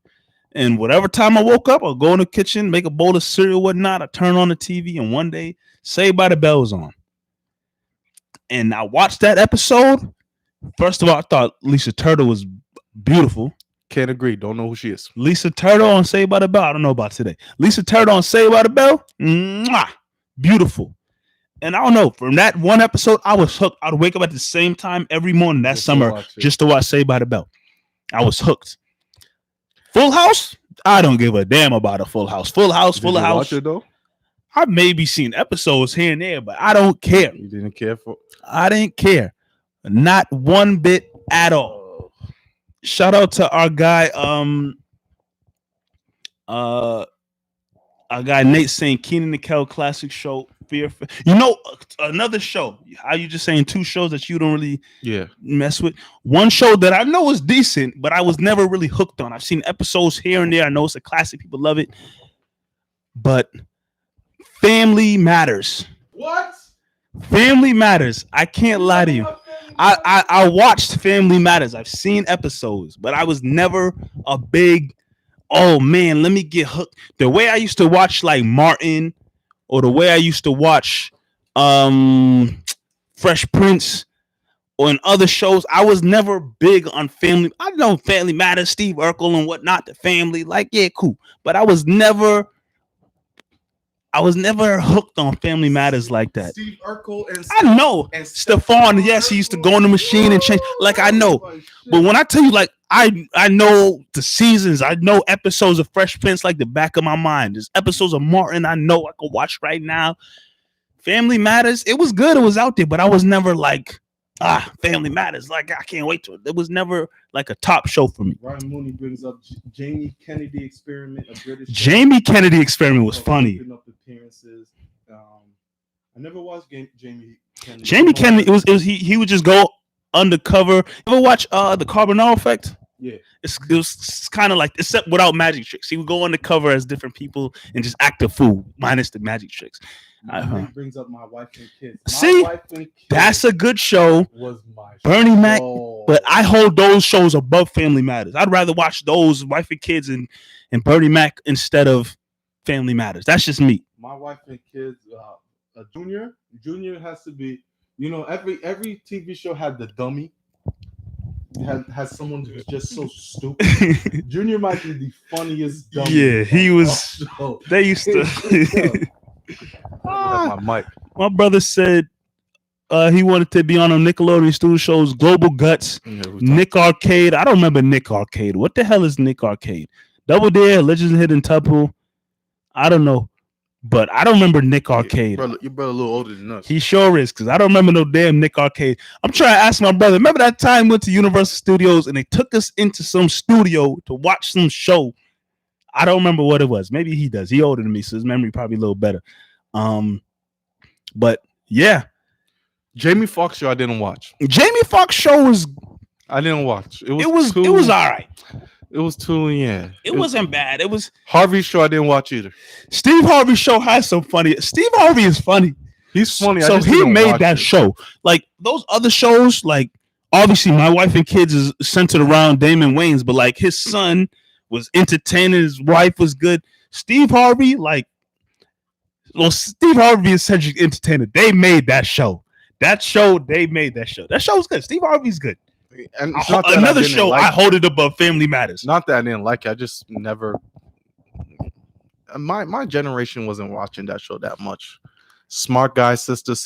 Smart Guy. Watch both of those. Smart Guy was a good show. Smart Guy was great. I love Smart Guy. Smart Guy was great. And then you watch ATL and you see that dude in there. You're like, oh, okay. Smart Guy was a good show. Smart Guy was good. I really messed with Smart Guy. Married with Children. Remind me what Married with Children. I didn't watch that show. What was it? Some typical show that got the main father in the household and got his wife and kids on. One of them type of shows. I didn't watch it. I know I think it came on the WB. Yeah, I think it came on the WB. Yo, my brother said Mike loved them Disney. Yo, Disney has some classic shows and movies. I didn't watch no Disney, bro. Bro, it was a Disney original movie. I was not Disney original. Yo, shout out to Disney original movies. Disney original movie. That's when it's 8:00. I need to watch. Yeah, they had some classics. Don't Look Under the Bed. Classic movie. You don't remember that one? Mm-mm. Paper Brigade. Mm-mm. Genius. Which one's Genius? I don't even remember. Smart House. Yeah. Smart House. Luck of the Irish. Those movies were good. Disney has some classics there, man. Cousin Skeeter. Yo, Brink. Oh, the skateboarding movie. Brink was good. Johnny Tsunami. They came out to Johnny Tsunami too. I didn't think I watched it. What happened? You think I know? I just know it came out. There was one movie. What was that? The dude. He used to be like an actor. It was a Disney show. He was a black dude. He used to be an actor in something. He was Famous Jet Jackson. R.I.P. to that dude, dog. Yes. Famous Jet Jackson. They had a Disney original movie for him. Don't think I watched it, but I definitely know about Famous Jet Jackson. That was a decent show. Famous Jet Jackson. That's probably Disney has some shows, man. Like Nickelodeon clearly is the GOAT. Like obviously it's Nickelodeon versus Disney, but like Disney, don't sleep on Disney's movies that they had. Their shows, the Disney originals I watched. The shows I couldn't get into Lizzie McGuire. No, even Stevens was. You watch it because it's on TV, but I wasn't really into. Even Stevens was there. But like, yeah, you don't remember any other shows that Disney had? Their movies was good. Like That's So Raven. There we go. That's So Raven was probably the consistent show I watched. Even that, I think Proud Family was good. Proud Family was good in terms of cartoons. Yeah, Proud Family. Wes brings up Luck of the Irish. Luck of the Irish was a good plot, man. I really enjoed that. Luck of the Irish. My brother brought up a good point. Snick, bro. You ever used to watch Snick them late night? Yeah. Yeah. That was. What was it? That was what the. In between, I thought it was Teen Nick or something like that. I thought that was like that late night, like Friday after 8:00 Nickelodeon. What would that show? I don't know. I just know they used to play Are You Afraid of the Dark? You don't remember that show? I remember. You didn't watch it? I did watch it. Dude, Marv was scared. I didn't watch it. How was I supposed to be scared if I didn't watch it? Marv was scared. I know that show. I wasn't watching. Didn't have a chance to be scared. Didn't watch it. Didn't have the opportunity to get scared. Oh, man. Saturday Night Nick. Yeah, so that's when they played like Keenan and Kel and stuff, right? Jay? Keenan and Kel, all that. That's when all them shows came on? Yeah, on Snick. Man, those all that. Yeah, when you had the opportunity, I don't know. I had strict folks. When I had the opportunity to watch Snick, the Keenan and Kel late at night, I was the happiest kid in the world. Them shows are good, man. Them shows are real good. I even remember wanting to watch like the Kids Choice Award. Like that was the biggest thing. I didn't give a damn about the Kids Choice Award. Kids Choice Award was the biggest thing for me. I wanted to see who was gonna get slimed. Nah, I didn't give a damn about the Kids Choice Award. I whatever. Slime time, whatever. That was great for me. Who Nate brings up Cartoon Network. Were you a Cartoon Network guy? Not really. Not on the level of like it go Nickelodeon, Disney, Cartoon Network for me. Because what was showing on Cartoon Network back in the day? Back in the day, you had a few name shows. I remember Johnny Bravo. I've seen episodes of Dexter Laboratory. Dexter's Laboratory. I mess with that show. That's like Dexter over Johnny Bravo? Yes. I'm a Dexter's Laboratory. I was a Johnny Bravo. I was huge on Johnny Bravo, Dexter's Laboratory. They had Powerpuff Girls. Powerpuff Girls was good. Samurai Jack. They didn't watch that. You didn't watch Samurai Jack? Oh, Samurai Jack. The thing about Cartoon Network, some of y'all might remember this. If you went online, they had the best computer games. Like you went on cartoonnetwork.com, their computer games. I remember being in school. Anytime I got a chance to go on the computer, go on Nickelodeon internet games, and them games used to be good back then. Games used to be great. What other shows? Called Courage, obviously. Courage was good. Courage was kind of scary. I watched it, but Courage the Cowardly Dog, they had some scenes where I'm not gonna lie to you, man. There was some scary ass scenes on Courage. Yeah, there's some weird stuff they used to show sometimes. Like something like I don't think I could watch. Some weird stuff sometimes. Kids, I didn't really watch Ed, and Eddie. Kids Next Door. I used to watch some of that. Kids Next Door was great. Kids Next Door for sure. Ed, and Eddie. If I caught it, I watched it. Yeah, I wasn't I must watch Ed, and Eddie. I always wanted. If you remember Ed and Eddie, they had the that gumball, whatever the candy they had. I always wanted to have one of those things because it just looked delicious. I wasn't a big Ed and Eddie. What other shows? I don't even remember, man. Cartoon Network. We just grew up in a great era. We sure did. And I like the fact that, I remember there was a stretch of time like Nickelodeon started showing a bunch of new shows. Jawbreaker, what that? That's what I was thinking. That's what it. But yeah, there was a point in time Nickelodeon started showing a bunch of new shows, and I think they had people, young kids watching it, but I think Nickelodeon got hip to the fact that these new shows we're making are cool, but like nothing's like the classics. And Nickelodeon, whoever's running the show over there, got smart and said, we got to make a time period we bring back these old shows for people to watch. And they came back, what was it, Splat or 90s, the 90s or all that or whatever. And they started showing all the old shows. And I tell you, I know a lot of people was hooked.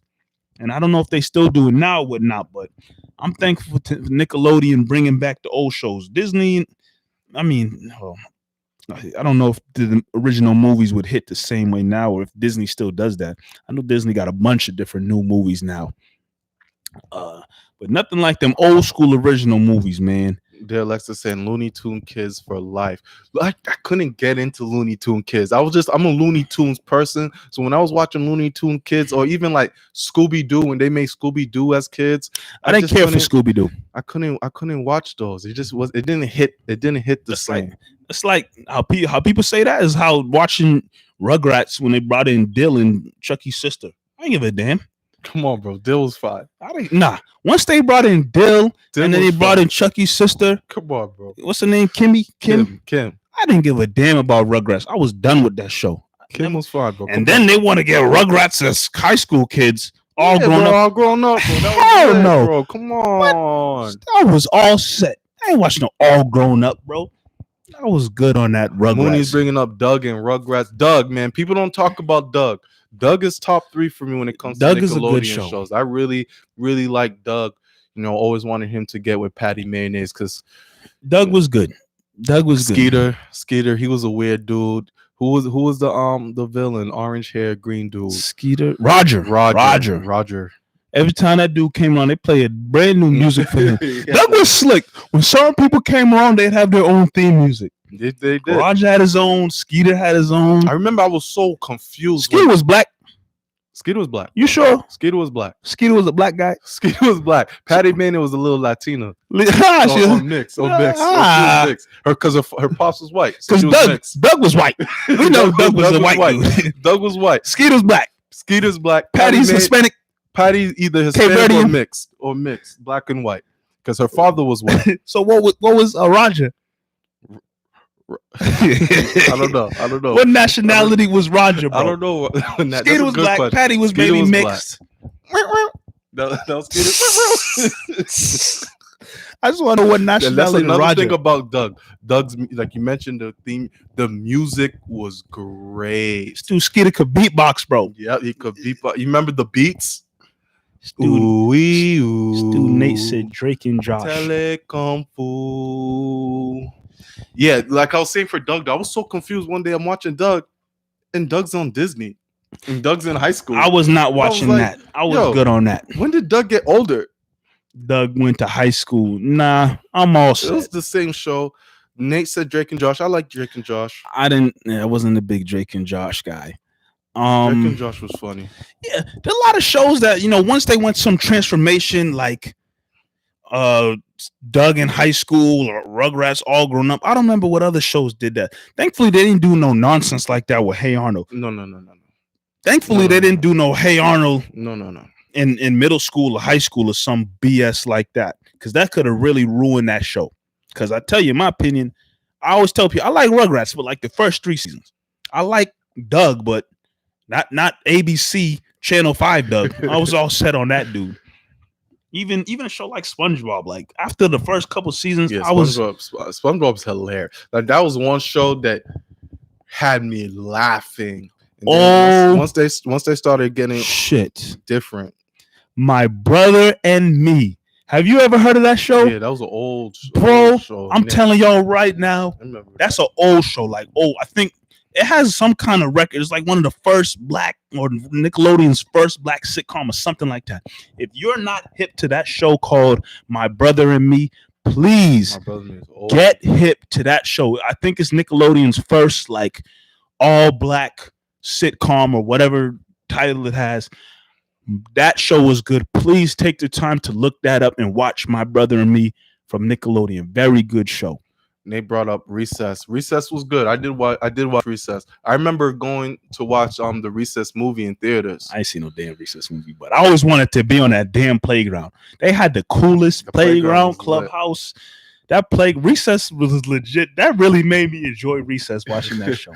Definitely bringing something old. Nah, Gullah Gullah Island. Gullah Island. How did that song go? I don't even remember it now. That show was that frog was kind of right, the scary ass frog. It's a big ass frog jumping around me. Yep, I remember. I don't want no beef with that frog, but I think I had a VHS or something for Gullah Gullah Island. Gullah Gullah Island was an entertaining show for a young kid. Like kids, the thing about kids these days, they didn't have Saturday day cartoons. Like I would wake up Saturday morning and just watch cartoons. Yeah, it would be I first go on to Fox because they played Power Rangers dumb early. Woo! Power Rangers came on at 8. The Goat Show. So I watched Power Rangers at 8, and then I switched to WB Kids and just watch whether it was the Jackie Chan show, whether it was the Men in Black cartoon show, that show sucked. Whether it was Pokemon, Yu-Gi-Oh. Damn about Pokemon. I was all. I tell you that Channel 5 ABC that intro. You ever seen that intro? ABC Channel 5 is some whole. I can't even explain it, but they used to. I know what you're talking about. I didn't watch Channel 5 Saturdays. Wait, I was on WB. That's where Recess used to come on. Yeah, I'm hip. Okay. I didn't watch it because I was on WB Kids. X-Men, Batman. X-Men. Static Shock was a good show. Static Shock. That was on WB Kids. Static Shock was a force. I used to watch the animated Batman, Superman. Definitely watch Superman, Batman. Gargoyles. That's a throwback. People don't remember Gargoyles. That was a throwback. That was on Fox. I didn't watch Gargoyles. Fox Kids. Animaniacs was. I didn't watch Animaniacs. I sure didn't. Animaniacs was entertaining. I wasn't a big Gargoyles. Like, nah, that wasn't for me. Gargoyles is a throwback. I remember I wanted to get into Gargoyles more, but it was just. I remember they were selling some action figures at Burger King or something. That's how I knew about Gargoyles. But I wasn't watching the show. So many good shows, man. I really couldn't tell you what kids watch now. They don't. They play video games. My brother don't know about no damn cartoons. Like, is Nickelodeon still out there? Disney's still out there. They still have This just it don't hit the same, man. I think Disney now is just trying to hit with their movies. like their Princess and the Frog and whatnot. Like I can't say Disney Channel still got shows. I don't know what Disney Channel shows now. If I would have turned the TV on and go to Disney Channel, Nickelodeon, I don't know what they show now. I mean, granted, I'm an adult. Like I'm not seeking these stuff out, but that's another thing as well, though, because you're not in that era no more. But is there any like still you would hear if there was a popular show? There's no kind of real popular show right now. I think. I mean, maybe I don't know. Being in a school, like I don't even hear kids talk about. Oh man, this show something like I don't hear it. The last popular show from Disney I heard, but I didn't watch, but like I knew about because it was really popular. Was Phineas and Ferb. Don't know what the hell that is. Phineas and Ferb. You never heard of Phineas and Ferb? No. I'm about to show you on. That's the last thing I remember. That was like the big thing Disney was riding out on. Phineas and Ferb. I don't know how to spell it. This you go once you see your face, you can be like, okay, I've seen them around. Marv, I'm trying to tell you, I don't know what that is. Damn, bro. That look like Fairly Odd Parents. What the heck is that? Y'all know the people in the comments know what I'm talking about. Phineas and Ferb, bro. My brother says kids are watching shows now on Nickelodeon. I don't know what hip shows are on Nickelodeon. Not a clue. Not a clue at all. That's it. I'm saying it wrong. Sorry. Just don't even try to move, Marv. It's not for you, bro. It's definitely Phineas, bro. Something you saying is wrong. Phineas. Phineas and Ferb. That's what. Yeah, Phineas. Whatever it's called. Phoenix. It's not like the classics, man. Like, if I have kids, I think I would take joy in sitting down and watching classic shows with them. I mean, that's great about these streaming services now. You can go back and watch all of these shows with them. Now, there's a couple shows that you can't watch with kids until they get older. Like, maybe I shouldn't have been watching Ren and Stimpy when I was younger. Yeah, Ren and Stimpy was there was a couple questionable episodes of Rocko's Modern Life. Rocko has a good Ren and Stimpy, you shouldn't be watching till you're maybe 13. Ren and Stimpy was weird. Ren and Stimpy is but luckily, like when you watch them, most of the stuff you missed. You didn't really understand. Ren and Stimpy, I watch that show now and I'm like, yo, what? And then Rocko is a funny show. To me, it's the greatest cartoon of all time. That's my personal opinion. But there's definitely some questionable stuff in there that you're like, yo, I used to watch this as a kid. Whoa. Nate, I don't know what the hell Brandy and Mr. Whiskers are, bro. I know Dragon Tales. Didn't watch it. Cat Dog was a questionable show. I don't remember. I mean, didn't watch much. Cat Dog sucked, and I only watched it sometimes because I had no other options to watch something on TV. But I don't remember there being too much questionable stuff in Cat Dog. Is Arthur still on? That got to be one of the longest running shows, man. Arthur's still on? I'm asking. I don't know. Arthur's been on forever. I couldn't tell you. Like shows like Arthur and Sesame Street and Barney, like. Those are shows you can still show kids. There's no way Barney's still on. But those are shows you can still show kids. Oh yeah. I don't know. Cow and Chicken. That was another questionable show. Cow and Chicken has some things in there, boy. Invader Zim. Yes. Invader Zim was a great show. Invader Zim needs to bring out the one episode I always remember about Invader Zim was the episode where he could see all the germs.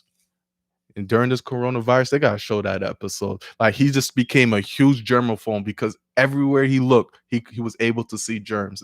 That was a funny episode I'll never forget. No Invader Zim. You don't remember Invader Actually, Zim? No, I've heard of it. Chalk Zone. I do remember Chalk Zone. Remember Chalk Zone? Chalk Zone was good. You watch Jimmy Neutron? Yes, Jimmy Neutron was great. Was a good show. I saw a Jimmy Neutron movie. I don't know. I remember going to the movie. I didn't really care. Jimmy Neutron and Fairly Odd Parents, when Fairly Odd Parents was still that. Fairly Odd Parents was good. That was really good. Angry Beavers, good show. Yep. Angry Beavers. It was good. It wasn't a show I was looking forward to watch. If it was on TV, Angry Beavers was a funny show. I give Angry Beavers is funny. There was a school bus. Nick had this time where it was just showing weird cartoon. You remember Cartoon? It was just like an hour block. You remember what's that show? Damn. Give me a second. It's gonna come back to me. On Nickelodeon. Kablam. Yeah, that was part of Cartoon. Thanks for chopping me. What the fuck is it? Was a block where it was just like 30 minutes or an hour where they had Cartoon, and Kablam was part of it. Oh, dude, chop me. I didn't know. Leave me alone. I didn't know. I didn't know it's called Cartoon. I just know I used to watch Kablam. Yeah, Kablam was dope. Kablam was like a kid's version of Robot Chicken. Yeah. Now, Robot Chickens are that show not for kids. That show's messed up. That show not for kids. Yeah, that show's messed up. That show was messed but Kablam is a cartoon version of Robot Chicken. I don't know what Zoom is. Yeah, Action League now with something super strong, but he's super naked. Dude, they said Pete and Pete too old for y'all. Pete. No, that was a good show, bro. Pete. There's two dudes, both named Pete, brothers, and they used to just go through. Just it sounds so familiar. They used to just go through life with just stupid stuff. One of the dudes, he ended up being all that like a couple years later. It was a live action. Yeah, Pete and Pete, bro. That dude's fake. Well, he's not famous, but I remember. He's the more notable one because he ended up being all that and whatnot. Pete and Pete was a real good show. I recognize the hat. And Anaconda. What's that from? That sounds familiar. That might also be from Kablam. Alex Mack. She used to be able to turn into freaking like slime or something. Yo, what's that show Nickelodeon with that black dude that was an alien? He came from space and was living with people. You know what I'm talking about? No. Was that Alex Mack? No, that wasn't Alex Mack. There was some show with some dude. He came from some black dude who was living. He was an alien. Damn, somebody gotta remember. Someone in the comments, please remind me. I don't remember the name of that show. Did we like Amanda Show? Yeah, I rocked with the Amanda Show. It was a puppet dude. I don't remember. This is an old show. It must have sucked. It didn't last for too many seasons. Only black puppet I know is Cousin Skeeter. Yeah, that's the only one I know. Thank you. Yo, there's some show. Some black dude was an alien and he came and started living with a family. No, not Cousin Skeeter. Cousin Skeeter was a black. I keep saying the same thing. Not changing that. I don't remember the name of the show, but it was on there. Nick. I'm pretty sure it was on Nick. I thought it was Alex Mack, but it's not Alex Mack. It's a completely different show. Some dude. God, damn. Y'all too old for Taina? Bro. That Hispanic chick. She had her own show. She used to sing the intro. That show got chopped so quick. Sure didn't last. Yo. I was mad because I was really feeling that girl, man. That show got chopped. I was feeling Taina, bro. Taina. That show got chopped. I'm not talking about. She was beautiful, but the show was done. I don't know why they chopped it so quick. They chopped it. They started. There was a point where Nick was trying to get experimental. They had the Romeo show. You remember that? Romeo, he did have his own show. They had the Romeo show. That lasted for a couple seasons. That was all right. Then they tried to do Just Jordan. Just Jordan. I don't lasted for probably a season. I don't even remember an episode from Just Jordan. What happened to Lil JJ? Struggle bus right now, bro. Where's Lil JJ? What does he do? I think he tried to make it as a comedian, and it ain't popping. I'll Wikipedia him sometimes if he even has a Wikipedia page. Come on, maybe got to check IMDb. He has a Wikipedia page. It ain't too long, I'll tell you. Alan Strange, that's the name of the show. The hell's Alan Strange, bro? It's a black dude. He came down as an alien living with these people, and he was just a strange dude. Alan Strange, bro. Yeah, look, type that in. I don't know if it lasted too long. It definitely did it. It was a 90s show? Yeah. Yeah, Wes. Cousin Skeeter had a good intro. Keenan Kel had a good intro. Alan Strange. Let me see. Yup, that goofy looking dude right there. I sure remember that goofy looking dude. Yo, you ever watch Animorphs? Why does that sound mad It's familiar? the kids who could turn into freaking animals. Yeah, Let me tell y'all. Let me tell y'all a story about that show. I'm gonna talk about my friend. I ain't gonna throw him under the bus or whatnot. But I had a friend, right? I think he was chilling at my house for the night. And I used to be into Animorphs. I was like, yo, we about to watch the Nickelodeon show Animorphs, bro. We put I'm laughing right now. Still staying at my crib. We put Animorphs on. If you ever watch it, it was kind of a weird show. Like kids turning into animals, like they're trying to lock people up in science, in laboratories, have experiments on them. And there was one episode of Animorphs where they was experimenting, somebody changed the animals and whatnot, and this dude that was staying at my crib, mind you, it's like 10 o'clock, 11 o'clock at night. We're young kids, we're young. Whatever, he gets shook out of his mind, starts crying, and like, yo, call my mom, I need to go home. yo, 11 o'clock at night, his parents had to come pick him up from my crib because that show just had him twisted, bro. He was messed up. He was just shook, crying. He said, yo, call my parents, I need to go home now. 11 o'clock midnight, they had to come get him because he just was messed up. Damn, man. Animal. I didn't do nothing. I was a bad friend because I was laughing at him. He was crying and whatnot. I was laughing because I was like, yo, it's just a show. He was done for. But man, Our Real Monsters, that's a good show. Our Real Monsters. Clifford. The big red dog. I only knew about Clifford because of my siblings. When babysit, put on PBS Kids. Watch Caillou and Clifford the Big Red Dog. Let's see what these... It's going back to our Brady conversation. You think Brady stayed in New England, Gronk would have come out of retirement to join the Patriots? Nah, Brady was not staying in New England. Don't matter what the case was. To answer your question. In Between the Lines. That was a good one. That was a good entertaining show. In Between the Lines was a good one. Your parents made y'all watch Reading Rainbow. What's Reading Rainbow? Another show with a black dude who's reading books. Tell stories. Something like that. Nope. It's Reading Rainbow. Reading Rainbow. Outside the box. Outside the box. You remember that show? Was it Outside the Box or Inside the Box? It better not be called Inside the Box. What did he call it? It wasn't Outside the Box. It was Out of the box. Out of the box. Out of the box. Out of the box. Stu said outside the box. Inside the box. Inside the box. Hey man, you good? You good with the Brady conversation? No problem at all. You all good, bro? No worries. But yeah, Brady wasn't staying in New England. He had enough. To answer your question, Out of the Box, man. Good night, farewell. What show is that? That's the same show. Same show. That dude had the dreadlocks. Yeah. Before we meet again, I say, Yeah, that's some good music in that. I did used to watch that show. So many classics, man. So many classics that honestly, some of them you could put on now and I'll still watch and enjoy as an adult right now.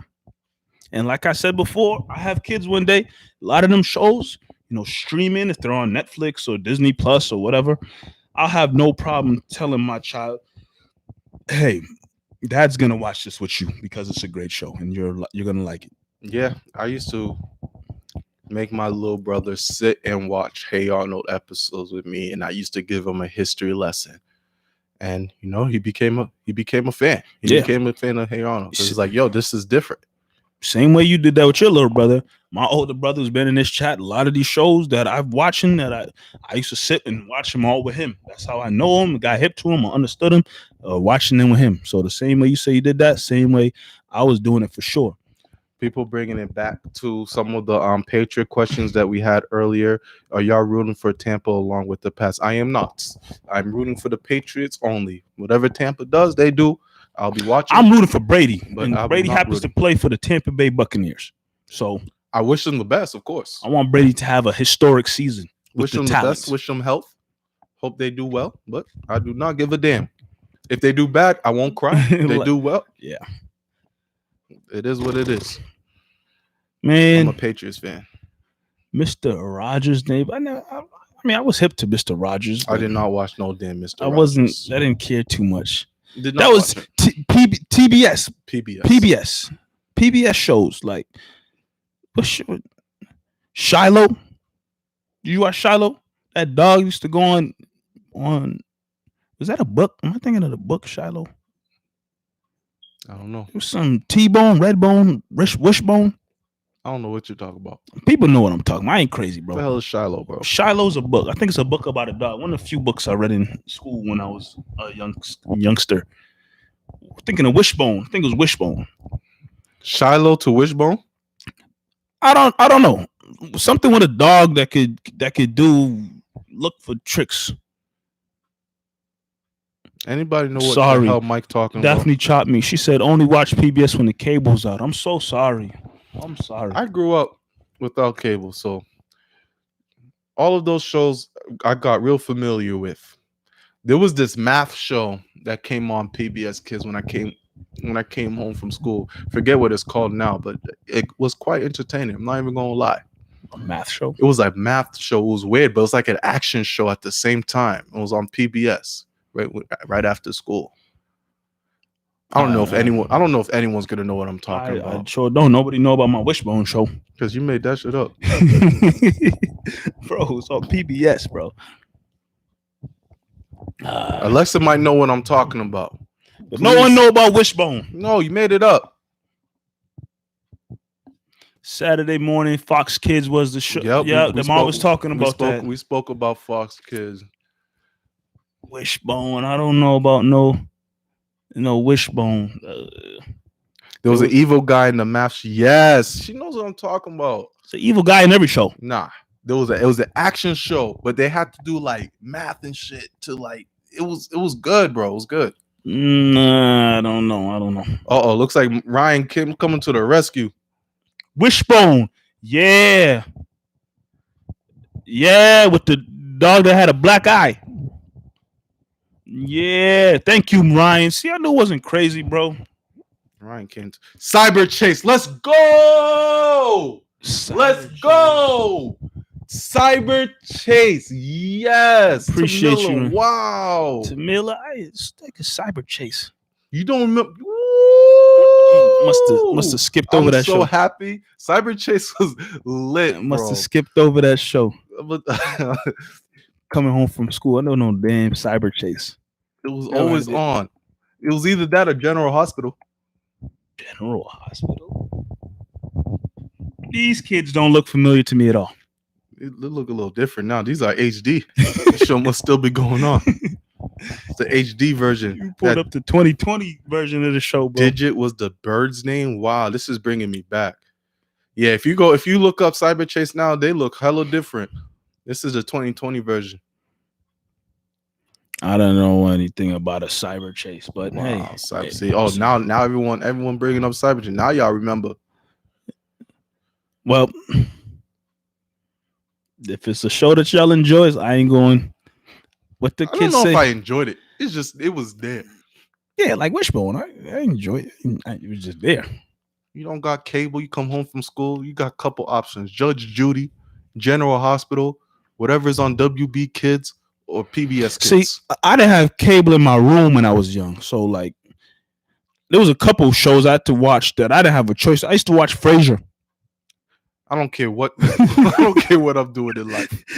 I don't give a boat out my butt. I had to watch Frasier. I'm never watching Frasier. When it got super late, I was watching Dance 360.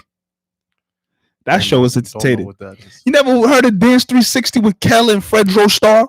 Who's saying names? 360. Tag your man. No. It's Frasier and Dance 360, bro. Come on now. I'm not watching no damn Frasier. Frasier was funny. Appreciate you, Ryan. Not watching something and scrambled eggs. Don't sing me no Frasier. I was watching What I Like About You. No. Remember What I Like About You? No. With Amanda Bynes? Hell no. You don't remember that? Isn't that know what I'm talking about? I know the song. What I Like About You. So you know what I'm talking about. There was a theme song of the show or something? Yeah. Oh, I don't know the show. I know the song. The dude that was in Roll Bounce was in it. The dude from Roll Bounce was in it. The Nick Cannon lookalike. Nick Cannon look-alike from Roll Bounce. Yeah. Who in Roll Bounce look like Nick Cannon? That, Oh, that dude that was in Big Mama 4. I don't know what movie he was in. It's Big Mama I 3 didn't or 4, bro. I know the I dude you didn't- talking about.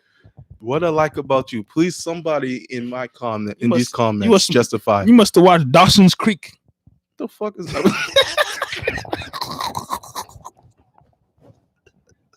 You watched Dawson's What's Creek? Dawson's Creek, bro?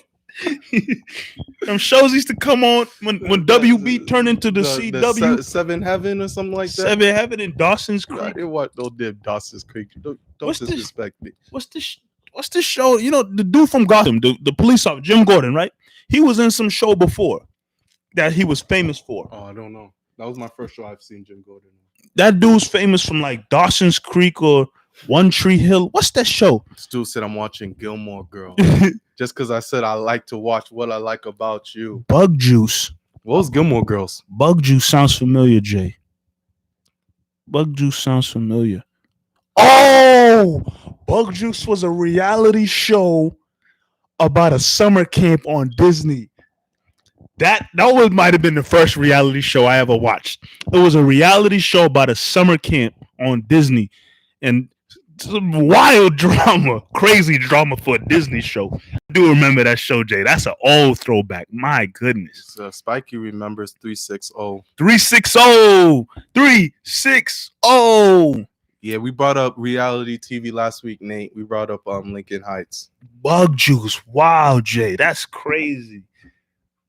As Told by Ginger was good. The thing I liked about As Told by Ginger, they always changed their clothes. I was like, that was refreshing. As a cartoons changing their clothes, that was lit.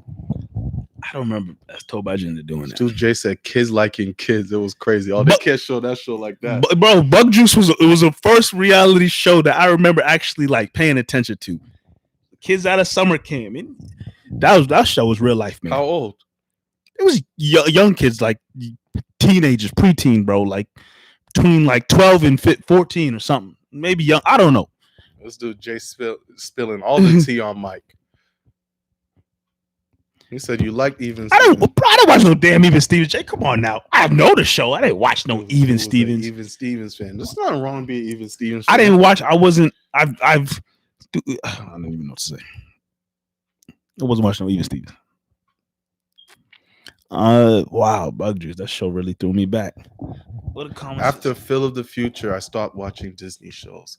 Phil of the Future. I remember Phil of the Future. Don't remember it being that good. What's a show 2 days on MTV about a football team? I don't know that show. Football team.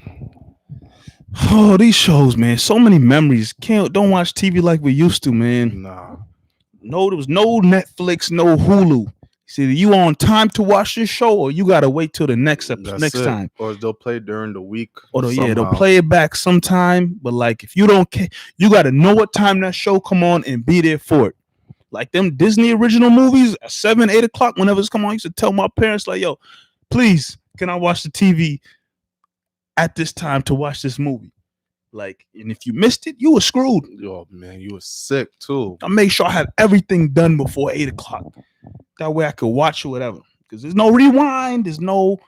And then it sucked. Once I became a wrestling fan, like it would combat against whatever Nick was. If Nick had a movie on or Disney had a movie on, or no, do I need to watch SmackDown? Which one am I gonna choose this week? Flip back and forth and stuff. Like, took too much out of me. Let's wrap this up, man. Yeah, this show has been on with y'all in the comments, having a conversation with us since 8:30. It is now damn near 10:30. Let's wrap this up. Listen, I'm Marv. We scrolling through the comments. People tuned in on YouTube. People tuned in on IG. Yo, this show, like we saying, especially y'all who was at the live show that we did way back when, this show doesn't pop off without y'all. Excuse me. This show doesn't happen without y'all in the comments, whether we doing it live, streaming on YouTube or IG, whether we're live with an audience there coming up to talk with us. We can't do Double M without y'all. So again, Much appreciated indeed. Wow. So much good conversations. And, still more to come for sure. Whether it's TV shows, we could talk about foods. We could talk about. Shout out to you, man. Shout out to all y'all. Thank you We all. could talk about so much different conversations. Yeah, I mean, like we said, luckily we got lucky with the Last Dance today. We got lucky with Gronk news, but we're gonna hit times where there's nothing to talk about. Hit us up. Let us know what you guys want to talk about. Yeah. Obviously, this was a great podcast this week. Mike said it, man. We appreciate all you guys. Always. We about to get out of here. Once again, this is the Double M Show. We are here every Tuesday. You got Mr. Mike Nice, DJ Mees.